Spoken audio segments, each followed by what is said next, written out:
দ্রাক্ষাণী পর্ব ৩৬। রাজমহিষী দেবী দ্রাক্ষাণীকে রক্তদোষ থেকে নিষ্কৃতি কিভাবে দেওয়া যায়, অনেক ভেবেও যে আমি উত্তর পাইনি। কাল ভৈরব পদে পদে আমাকে সাহায্য করেও এই বিষয়ে মুখ খুলতে চান না। তিনি কেবল জানিয়েছেন আকাশবাণীর মধ্যেই উত্তর রয়েছে। রাজন ইন্দ্রাশিস বললেন উর্মিমালাকে। উর্মিমালা বলে, আপনি আমাকে খুলে বলুন স্বামী, সেদিন কি হয়েছিল? কেন আদিপরশ শক্তি রুষ্ট হলেন? তাকে কিভাবে ফেরানো সম্ভব? সেটা যদি আকাশবাণীতে আছে তো আমাকে আপনি সব খুলে বলুন। দেবী কোনোভাবেই বন্দী হতে পারেন না। তিনি সনাতনী, তিনি প্রকৃতি। তার লীলা বোঝা দুষ্কর। তিনি স্বয়ং আপনাকে দর্শন দিয়েছেন। তিনি কেবল চান উপযুক্ত ভক্তি দিয়ে রাজ পরিবারের মানুষ তাকে আবার নতুন করে প্রতিষ্ঠা করুন। আর এই পদ্ধতি বা নিয়ম জানতে হবে আমাকে। রাজন একে একে আকাশবাণী সব কথা বলেন উর্মিকে। কারাগারের এই দিকে আছেন রাজন আর ওদিকে উর্মিমালা। তবে আজ দুইজনের মধ্যে কোন লৌহ কপাটের কোনো বাধাই নয়। তারা দুইজন ভুল বোঝার বাইরে এসে আবার একসাথে পথ চলতে তৈরি। দেবী দ্রাক্ষাণীর ভৈরব রুরুদেব যেমন ফিরে এসেছেন জন্মে জয়ের মানব শরীরের খাঁচা ত্যাগ করে, তেমন ইন্দ্রাশিসও রাজার বর্ম ত্যাগ করে কেবল উর্মির স্বামী হয়ে ফিরে এসেছেন। রাজন একদন্তকে বলেছেন কৌশিকের অমাবস্যা আসন্ন।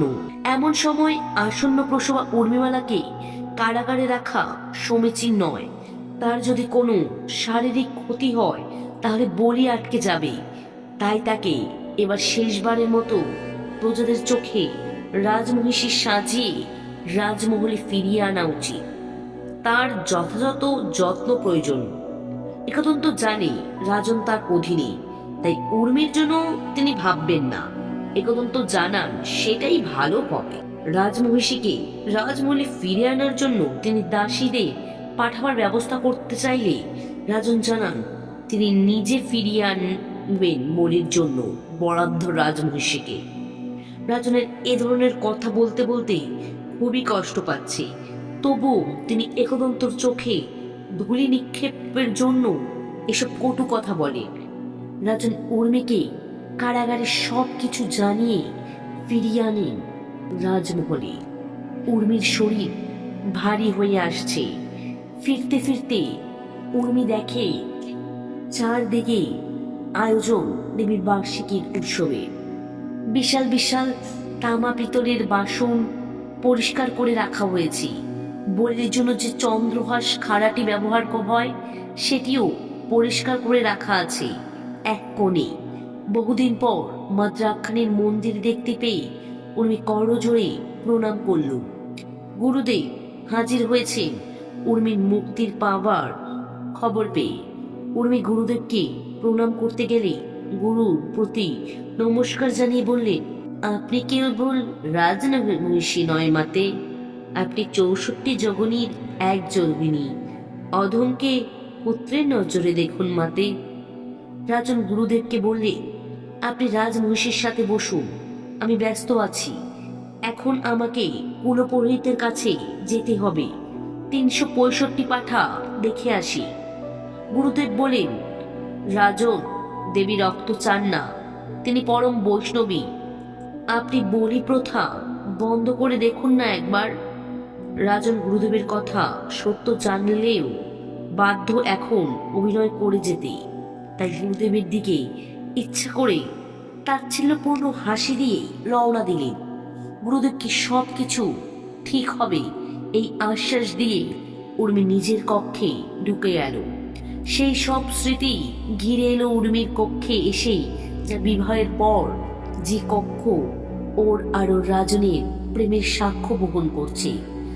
উর্মি বসে বসে ভাবতে লাগলো যে আকাশবাণী রাজন শোনালেন তাতে কি এমন আছে যেটা দেবীকে ফিরিয়ে আনতে সাহায্য করে। উর্মি অনেক ভেবেও কিছুতেই কিছু পেল না। মনমরা হয়ে উর্মি মুখ থেকে বেরিয়ে এলো, কি তুই কই? উর্মির নিজের শরীরে একটা কচি হাতে স্পর্শ অনুভব করলো। মুখ ফিরিয়ে উর্মি দেখল কে এসেছে। মা দ্রাক্ষানি খুকির রূপে আগে উর্মিকে পথ দেখিয়ে এসেছে। আজ উর্মি কন্যারূপী মাকে স্মরণ করতে মা এসেছেন খুকি হয়ে। খুকিকে কোলে তুলে নিল উর্মি। মাতৃত্ব ক্ষরণ হতে লাগলো খুকি রূপে দেবীকে কোলে নিয়ে। কি মিষ্টি একটা গন্ধ অনুভব ঘিরে ধরল উর্মিকে। খুকির মুখে লেগে আছে হলুদ রঙের কোনো খাবার। উর্মি বলল, খুকি কি খেয়েছো মা? খুকি বলল, পকান্নলে মাটি বানাবি আমার জন্য? নিন্দাবতী বানিয়েছিল, অনেক দিন খাইনি। উর্মির গা শিউরে ওঠে। পকান্ন, আকাশবাণী আর রক্তশুদ্ধি। উর্মির শরীর যেন হালকা হয়ে যায় আচমকায়। কোল থেকে নেমে যায় ছটফটে খুকি। ছুটে চলে যায় তার নিবাসের দিকে। ওকে উর্মি দেখতে পায়, কিন্তু এত দাসদাসীর মাঝে যে খুকি চলে গেল কেউ দেখতে পেল না। উর্মির তৃতীয় নয়ন উন্মুক্ত হয়। উর্মি দেখে যোগ বলে পকান্ন তৈরি করছে দেবী নিন্নাবতী। মায়ের মুখে হাসি ফুটে উঠেছে প্রিয় পকান্ন নির্মাণের সুগন্ধে।